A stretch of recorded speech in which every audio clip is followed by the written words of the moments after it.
If you ask me about 911, I guarantee you I was there. And it is effective. I saw it, I tested it, I simulated it personally in the Philippine National Headquarters with General Torre.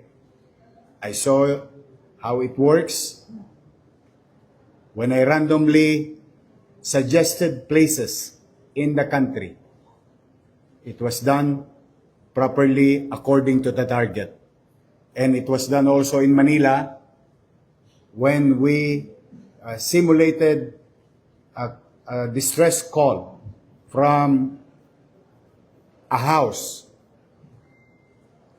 And the police, and it was, I think, if I'm not mistaken, Mr. Kayabyab, Police Officer Kayabyab, who went to the distress call or the particular space or place at 4 minutes and 37 seconds.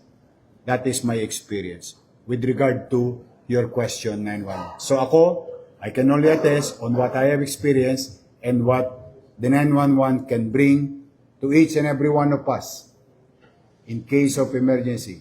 So it's running based on my experience.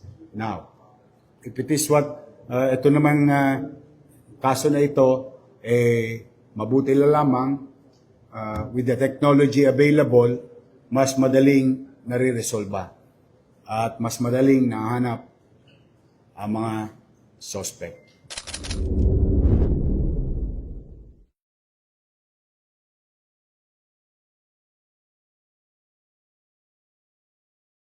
Bayan, huwag nyo nang hanapin ang mga pulis sa presinto sapagkat kami ay nasa inyo ng mga telepono. Dial 911, darating kami sa loob ng 5 minuto.